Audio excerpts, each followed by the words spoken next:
أعوذ بالله من الشيطان الرجيم. بسم الله الرحمن الرحيم. الحمد لله رب العالمين، والصلاة والسلام على أشرف الخلق وأعز المرسلين، سيدنا حبيب قلوبنا شفيع ذنوبنا طبيب نفوسنا محمد بن عبد الله وعلى آل بيته الطيبين الطاهرين.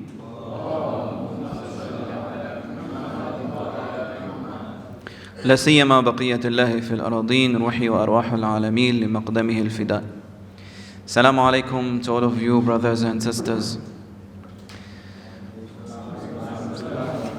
May Allah accept your fasting, accept your deeds. We are very thankful for your presence, and may Allah compensate you for your efforts in coming here. First of all, it's our duty to send our highest condolences to the Master of Time, to Imam al-Hujjah. May Allah hasten his appearance for the commemoration of his grandmother's death, Sayyidah Khadija alayhi salam. That woman that sacrificed everything she got, or she cherished for the sake of Rasulullah, for the sake of his message. May Allah grant us her intercession in the afterlife, the prayers of her grandson in the month of Ramadan, especially in the Laylatul Qadr, in the night of destiny, where according to our narrations, our actions, our deeds are monitored, are seen, are evaluated by our Imam. If he agrees, if he confirms the sincerity of those deeds, then Allah subhanahu wa ta'ala will change our destiny for better. So maybe if Allah sees in our hearts our deepest condolences sent to Imam al-Mahdi in this gathering, maybe Allah subhanahu wa ta'ala could change our destiny and bless us for her sake, for the sake of Sayyidah Khadija alayhi salam, in this holy month of Ramadan. Let us ask repentance as usual. Raise our hands. Bismillahir Rahmanir Rahim. Allahumma salli ala Muhammad wa ali Muhammad. أعوذ بجلال وجهك الكريم أن ينقضي عني شهر رمضان أو يطلع الفجر من ليلتي هذه ولك قبلي ذنب أو تبعة تعذبني علي بحق محمد وآله الطاهرين.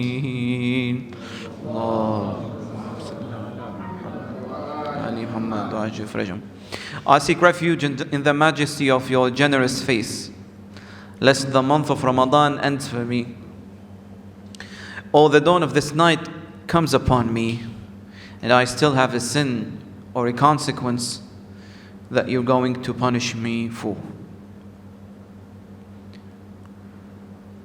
Relating to our topic yesterday, the topic that was highlighting or shedding light on the sensitivity of justice nowadays. Actually, the sensitivity of this topic through all history, whether nowadays, before, in the past, in the future. A great demand in the whole world to try to have a common standard, common criteria in which we can differentiate a just action or deed from an unjust action or deed. The Quran always asks us, invite us to excavate in its meanings, the meanings of the Quran, and its interpretations, to find answers for our quarrels, for our arguments, for our doubts, for anything we are skeptical about. If you are skeptical about the true attributes of a political leader, we are still elaborating. Inshallah, we'll finalize this in this lecture. Tomorrow, inshallah, will be about the attributes of a follower to establish a just society, to accomplish fairness in this unjust world. But if you want to know about the attributes of a leader, of a follower, what is the view of Islam in terms of how to appoint authority, you have to ask the Quran. If you want to know what are the attributes that should be manifested between partners when they want to get to marriage, ask the Quran. If you want to know the attributes of a wife, ask the Quran. You can know that signs of that from the story of Shu'aib, for example, his daughters, and the incident that happened with Prophet Musa alayhi salam and the daughters of Shu'aib, and other topics. We have embarked on a series where we want to discover the important aspects or details of the story of King Sulaiman and King David alayhi salam.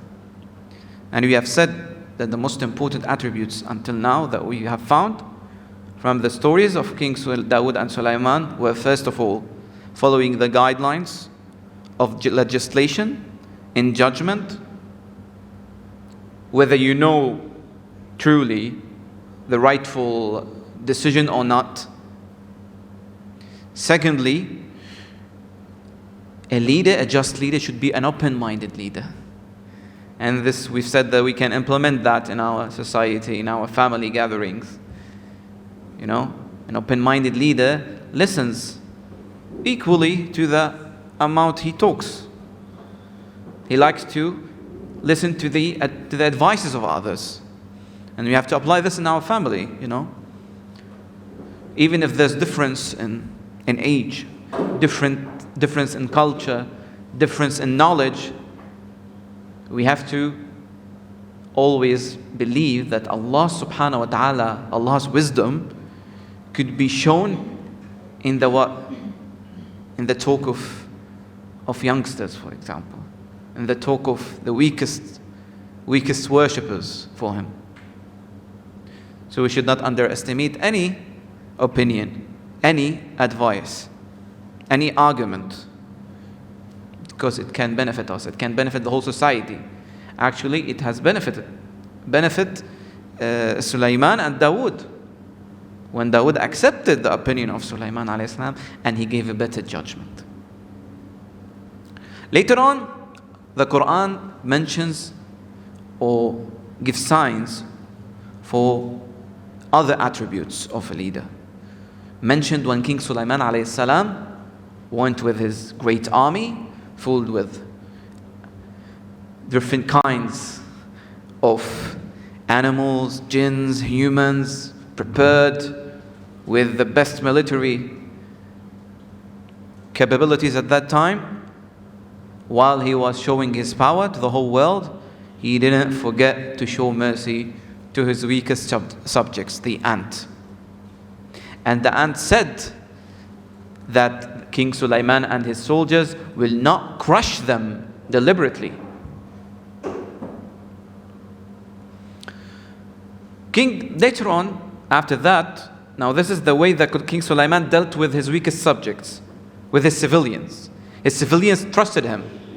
They believed that he will not hurt them. Why? Because they have built this trust through the years of King Sulaiman's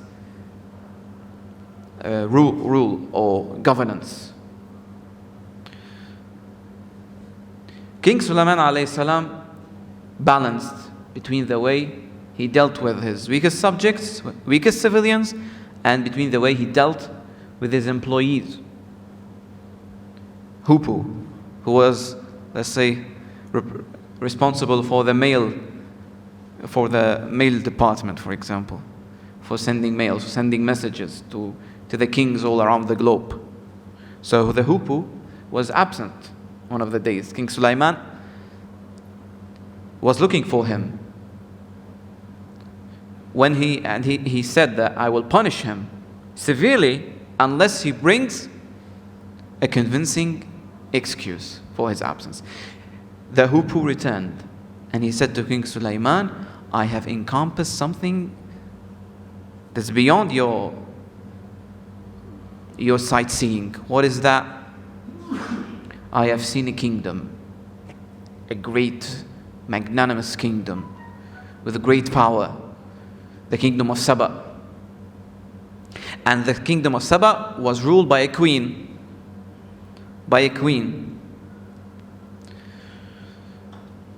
Here it is King Sulaiman alayhi salam showed strictness in front of his employee.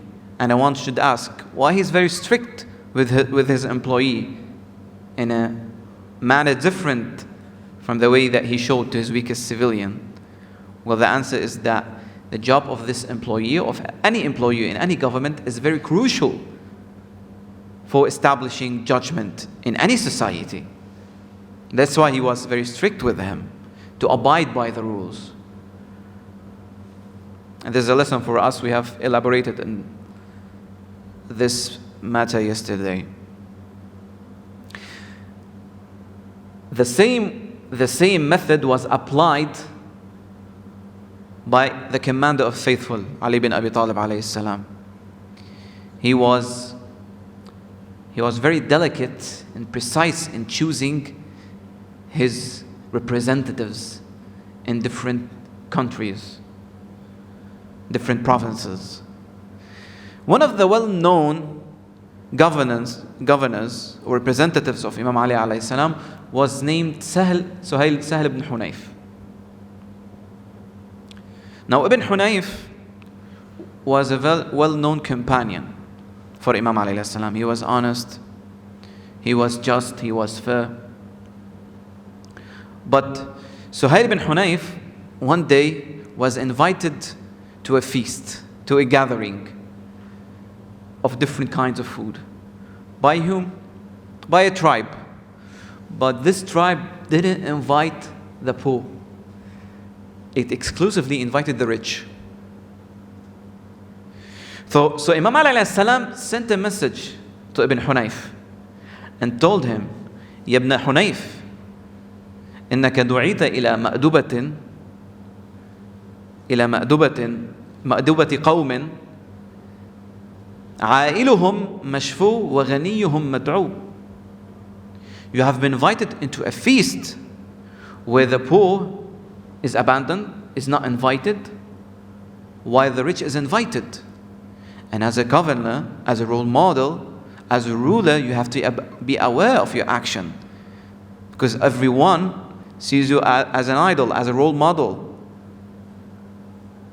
So if you, the ruler, gave the value to the rich more than to the poor, then the whole community will do that.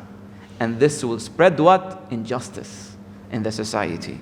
People would not care for each other. They will care for the materialistic values, the materialistic criteria, when they want to meet with each other, when they want to trade with each other, when they want to help each other, when they want to gather with each other. So look how Imam Ali alayhi salam was strict with Ibn Hunayf. He was his employee. He was very just. He was sending him a message to treat people equally, unlike one of the governors of Uthman, for example, who said to his soldiers, إِنَّ هَذَا بُسْتَانٌ لِقُرَيْشٍ. This is a field, a garden for Quraysh. So do whatever you want if you're from Quraysh. Take whatever you want. confiscate the belongings of everyone you want, invade any house you want, chain every woman you want, bring anyone to slavery. Why? Because this is a garden for you. إن هذا السواد لبستان لقريش. He means Iraq at that time. It was where, because Sawad is black in Arabic. So people at that time, when they are at the hill, they see black in front of him, in front of them. Why? Because at that time the fields are filled with palm trees, with a lot of fields, with a lot of farms. So in هذا السواد لبستان لقريش. This is a garden for Quraysh. Do whatever you want. What did the residents of Iraq do? They averted him. They kicked him out of Iraq. Look at the difference between those two governors. Between Sahel bin Hunayf, he was followed by Imam Ali alayhi salam, monitored by Imam Ali alayhi salam, while the other governor felt relieved to do whatever he wanted in that era that was full of resources. The same way, the same method was applied by King Sulaiman when he treated the Hudhud. So it was strict for his benefit, for the benefit of the community. فمكث غير بعيد, verse number 22, Surah Sad. فمكث غير بعيد فقال أحط بما لم تحط به وجئتك من سبأ بنبأ. He said to King Sulaiman, I have encompassed that which you have not encompassed, and I have come to you from Saba with news, with certain news. What did you find? إني وجدت امرأة تملكهم. I have found a woman. وأوتيت من كل شيء. She has everything. She has everything. She has all the military capabilities, all the resources, all the ways of trade. وَلَهَا عَرْشٌ عَظِيمٌ. She has a great throne, known all over kingdoms. What a great throne. And I found that وَجَدْتُهَا وَقَوْمَهَا يَسْجُدُونَ لِلشَّمْسِ مِن دُونِ اللَّهِ وَزَيَّنَ لَهُمُ الشَّيْطَانُ أَعْمَالَهُمْ فَصَدَّهُمْ عَنِ السَّبِيلِ فَهُمْ لَا يَهْتَدُونَ. I have found her and her people prostrating to the sun instead of Allah, and Satan has made the deeds pleasing to them. The devil, when he sees that you are doing something wrong, he makes this action, very tempting to you. He decorates the sin. He decorates the deed. So if you have fallen into this deed, you will believe because Satan decorated it, and made it pleasurable for you, that it's right. So for example, if the woman, the queen at that time, was prostrating to the sun, and everyone is clapping for her, this is the action of the Satan, then she will believe that she is on the right path more.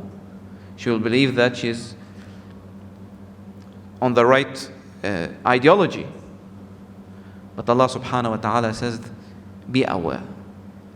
Be aware for the temptations of the devil. Sometimes you believe that your action is good, but truly it's wrong.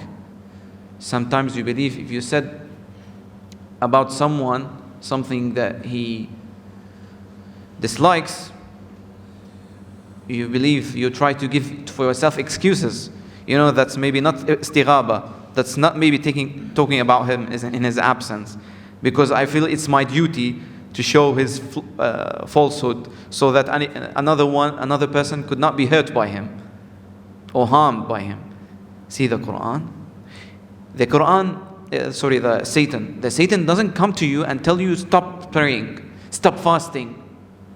But look, this is a scene, a nice scene, a beautiful scene. But truly this scene is haram.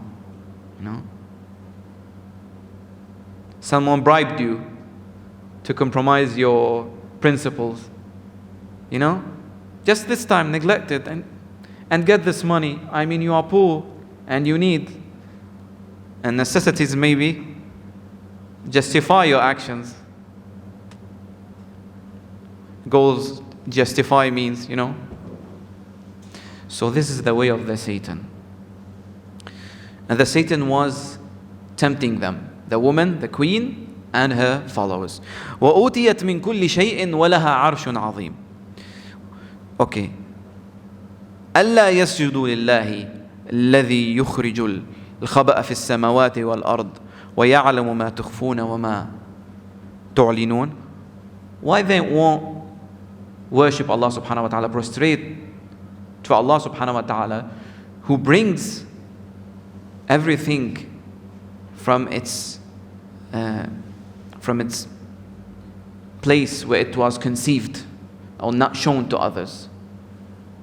Allah subhanahu wa ta'ala sees inside their hearts, and they know inside their hearts that worshipping the sun is not right. But they are not well taught how to avert from their norms and traditions. And this is very important in the month of Ramadan. Traditions sometimes, you know, could contradict with what Allah subhanahu wa ta'ala wants. So here, the Qur'an is saying, why don't they come and return prostrate to Allah subhanahu wa ta'ala and neglect the falsehood? قال سننظر أصدقت من الكاذبين أصدقت أم كنت من الكاذبين. King Sulaiman is saying to the hoopoe, we will see if you are saying the truth or you are a liar. اذهب بكتابي, go with my book. فألقه إليهم ثم تولى عنهم.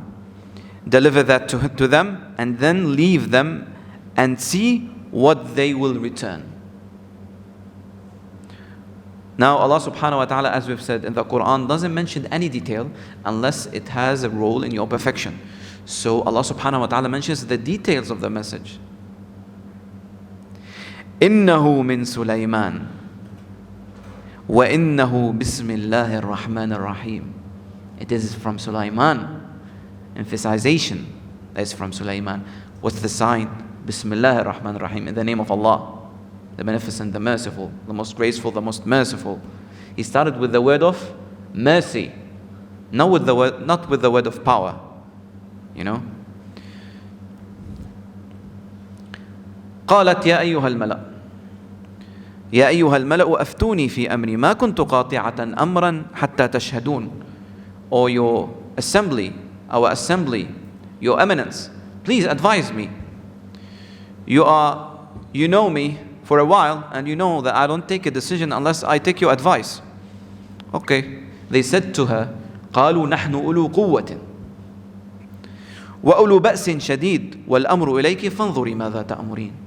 We have a very powerful military, but it's your choice after all. It's your decision. Now, here, the queen thought with herself about what's going on. Should she fight Sulaiman? But he's well known that he's a very powerful king, and there's a possibility that she's gonna lose. And she remembers that the history of kings is that when they enter a kingdom, they commit a lot of atrocities, a lot of oppression. So maybe if there's even a slight possibility that I'm gonna lose, it's better than risking this oppression to happen to my people. She was very wise. So she said, قالت إن الملوك إذا دخلوا قرية أفسدوها وجعلوا أعزة أهلها أذلة وكذلك يفعلون وإني مرسلة إليهم بهدية فناظرة بما يرجع المرسلون. I will send to them a gift and see what will they reply. When the messenger came to Sulaiman alayhi salam, the messenger of Balqis, the queen of Saba, the Qur'an says very important, teaches us a great lesson through the words of Sulaiman. فلما جاء سليمان قال أتمدونني بمال فما آتاني الله خير مما آتاكم. Are you trying to give me a present to bribe me? Bribe me with money? Bribe me with your treasures? What Allah gave me is better than what you are giving me. And I'm rich with Allah subhanahu wa ta'ala. بل أنتم بهديتكم تفرحون. You are happy with your present because you are used to do that among other, when you face other rulers, when you face other governors, you do this way of convincing them to be peaceful with each other. But I will not compromise my principles for the sake of money or for the sake of a great profit by trading with you. Is my principle. I will not accept bribery. We were talking about bribery minutes ago. So one of the great attributes of a leader is not to accept a bribe. It's to commit to his principles. Sulaiman alayhi salam was willing to fight Balqis, but not to accept the bribery. Accepting bribery will be at the expense of compromising oneness, compromising tawheed. Why we are fighting Balqis? So she could comply to the word of Allah, to oneness. I should not compromise the principles that Allah taught me to abide by just because of more profit. I will not accept bribery. A great principle shown by this leader. He sacrificed for the sake of Allah subhanahu wa ta'ala. The same way Sayyidah Khadija alayhi salam sacrificed when sanction was imposed for more than 3 years on Rasulullah and his companions. A sanction like the sanction we see nowadays. No food. None of the individuals or the residents of Quraysh is allowed to marry any of his daughters to the Muslims in Shu'ab Abi Talib, in the suburbs of Abi Talib. For 3 years, suffering, starvation, thirst, hunger, for the sake of their cause. Sayyidah Khadija alayhi salam had the option to join trade with the infidels, get more profit. Rasulullah, by dealing with those infidels, by compromising her tawheed, believing in her husband as a prophet. But on the contrary, Sayyidah Khadija alayhi salam sacrificed her whole wealth for the sake of Rasulullah sallallahu alaihi wasallam. They say in the history books that Sayyidah Khadija paid 10 times the price of food in other days at that time for the sake of the Muslims, so they could stay alive. One date was the price of one date at that time. The time of the sanction is multiplied 10 times, maybe 100 of times. Yet Sayyidah Khadija alayhi salam bought those dates, bought food for those Muslims, and they were taking roles in licking that seed of the date, so they could stay alive. That's why Rasulullah sallallahu alaihi wasallam said in his well-known narration by all schools of thought, ما قام الإسلام إلا على سيف علي ومال خديجة. Islam couldn't be established and grown without the money of Khadija and the soul of Ali alayhi salam. Okay, then King Sulaiman alayhi salam said to his hoopoe, ارجع إليهم, return to them, فلنأتينهم بجنود لا قبل لهم بها. Return to them. We'll bring them soldiers soldiers that they will be powerless to encounter. They won't even have a chance to face, because they will be very powerful, enormous number of soldiers from all kinds of creatures, بجنود لا قبل لهم بها ولنخرجنهم منها أذلة, and we will bring them out of the homes humiliated, because they didn't accept the word of mercy, the word of peace. We have given them chance. وهم صاغرون قال يا أيها الملأ. But before that, I want to test my companions, my close circle companions. See who has the ability to solve this problem without causing a war. So he took the advice of his companions from the jinns, humans, maybe more creatures, we don't know. قال يا أيها الملأ, O assembly, أيكم يأتيني بعرشها, which of you will bring me her throne before they come to me in submission? Eventually they will come to me in submission. This is decreed, no doubt, emphatically they will return like that. There's no option for that. But they have another solution, maybe there's another solution that you can propose. قال عفريت من الجن. One of the jinnis said to Sulaiman alayhi salam, أنا آتيك به قبل أن تقوم من مقامك. I will bring you the throne of Balqis. I will bring you the throne of Balqis before you rise, before you finish, before you finish your stand. قبل أن تقوم من مقامك. وإني عليه لقوي أمين. I'm very powerful to do that, and I'm trustworthy. I will bring everything, I will not lose anything. Not just bringing the throne and destroying it, Bring the throne that way, the same way it's in its place, in Yemen, in Sabah. Here the Qur'an teaches us a lesson. Look what one of King Sulaiman's descendants said.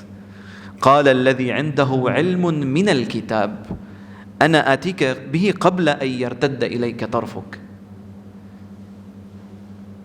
A person who had some of the knowledge from the book. Why one would ask me, Syed, how did you know some of the knowledge from the book? It's from min. Min, according to the Arabic language, has a lot of meanings, more than 10 meanings. One of its meanings here is some. Min al-kitab. So knowledge, a little bit knowledge from the book. أنا أتيك به قبل أن يرتد إليك طرفك. I will bring the throne of Balqis before you finish your blink, before you close your eyes.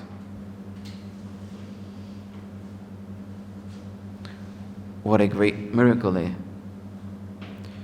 فلما رأى, so Allah Sulaiman alayhi salam allowed his descendant to do that. فلما رآه مستقرا عنده قال هذا من فضل ربي ليبلوني أأشكر أم أكفر. This is the grace of Allah subhanahu wa ta'ala. He brought this throne stable, so he will see if I'm graceful, like I cared for his grace, I took care of his grace, or I will be a disbeliever, a disgraceful person. وَمَنْ شَكَرَ فَإِنَّمَا يَشْكُرُ لِنَفْسِهِ. And Allah subhanahu wa ta'ala says, and eventually, if you are a thankful slave, worshipper of Allah, that is for your benefit, not for the benefit of Allah subhanahu wa ta'ala. In one of the narrations that's mentioned in more than tradition, in the books of hadith, Abu Sa'id al-Khidri is one of the companions of Rasulullah. So he asked Rasulullah sallallahu alayhi wa alihi, give me the explanation of this verse. قال الذي عنده علم من الكتاب. Who was that person who had some of the knowledge of the book, Ya Rasulullah? So Rasulullah said to him, replied, ذاك وصي أخي سليمان bin Dawood. His name is, this is the descendant of Sulaiman bin Dawood, Asaf bin Barkhia, his name in one of the narrations. Then Rasulullah, please explain to me the explanation of this verse. قُلْ كَفَى بِاللَّهِ, and this verse was sent upon whom, or for the intention of shedding light on whom. قُلْ كَفَى بِاللَّهِ شَهِيدًا بَيْنِي وَبَيْنَكُمْ وَمَنْ عِنْدَهُ عِلْمُ الْكِتَابِ.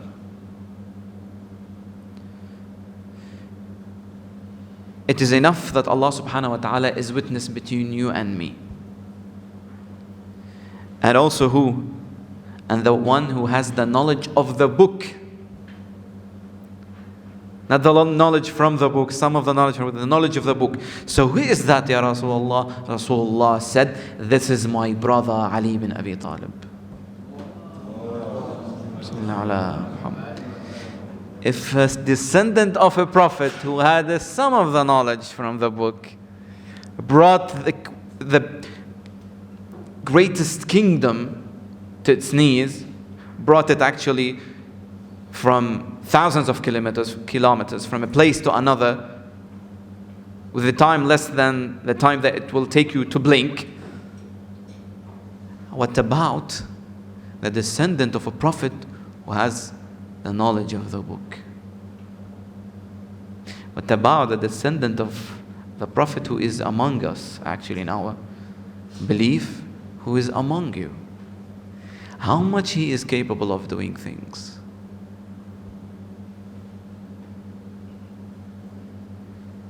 The more we connect to that person, that's why at the beginning of every lecture, we ask Allah subhanahu wa ta'ala to grant us the prayers of Imam Zaman alayhi salam.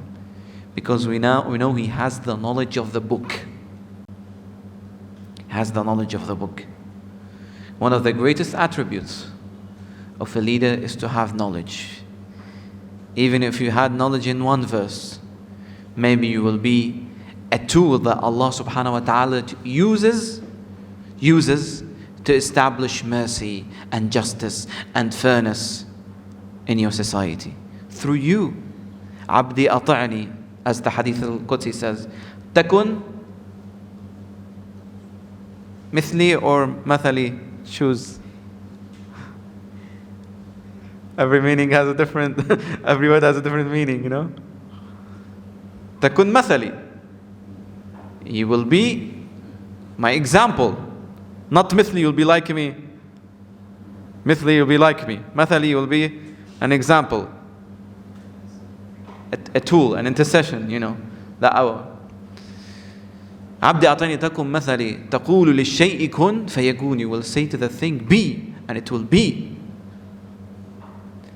Don't ever underestimate your capabilities to know, you know, to benefit from the spiritual advantages of the Qur'an. And one verse of the Qur'an could open you a lot of doors. A lot of doors of knowledge, and a lot of doors of success, and even maybe a lot of doors from the unseen world. And most importantly, maybe open a door for you to see Imam Zaman. Maybe open a door for you to be one of the supporters of Imam Zaman, and maybe open a door for you so that Imam Zaman will pray for you in this holy month of Ramadan. What a great honor. Allahumma salli ala Muhammad wa ali Muhammad. I am very content that he sees us, that he sees every one of us, and that he is very happy for your presence. We just ask Allah subhanahu wa ta'ala that he always makes his heart, the heart of Imam Zaman, satisfied with our deeds, happy for our deeds.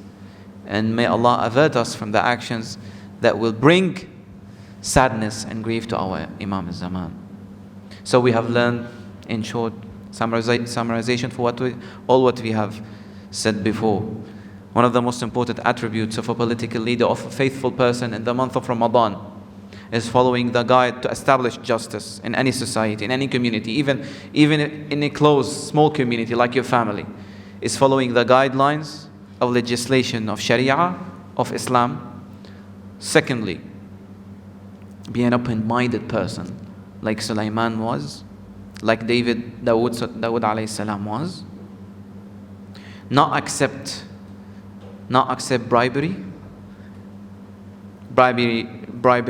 performing bribery at the expense of compromising your principles is wrong. Fourth, balance. If you are a leader, you have to balance between your employees and your civilians. Every party has a different way of dealing with, and most importantly, the importance of connecting with the people, infallible people, who has the knowledge of the book, not just some knowledge from the book. أقول قولي هذا أستغفر الله لي ولكم والحمد لله رب العالمين.